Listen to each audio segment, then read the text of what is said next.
Did you know that most healthy newborn babies can crawl immediately after birth? It's known as the breast crawl, and it's incredible to watch.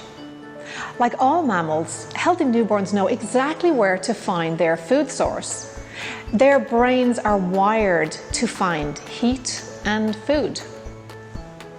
Your baby goes through 9 instinctive stages after birth as he wakes up to this new world. The first stage is usually the cry, but not all healthy babies cry immediately after birth. Some are just a little bit more quiet and alert. Then there's the relaxation stage that comes next, when your baby is quiet and warm on your chest, just listening to your voice, warming up next to your body. Then your baby starts to move his head and shoulders. He's starting to look for that food source. And then he starts to make more obvious sucking movements.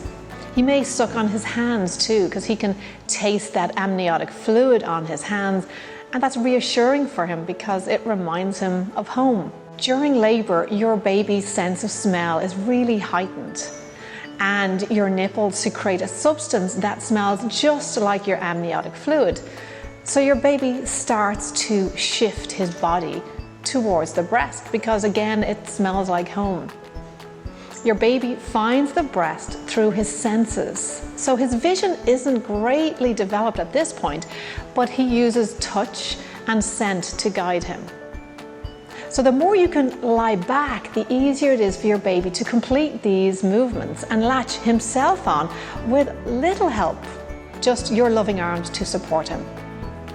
Sitting up during this stage means gravity is actually pulling your baby away from you. Your baby has special pressure points on the front of his body that will help turn on those feeding behaviors. So your baby needs full body contact against yours to trigger them. Then after your baby has suckled at the breast, he then usually falls into a deep sleep for several hours. But sometimes medication in labor can impact these instinctive behaviors. So be sure to ask the nurse or midwife for help getting started. This is a beautiful time to rest with your baby and bask in those feelings of joy and gratitude as you get to know your new arrival.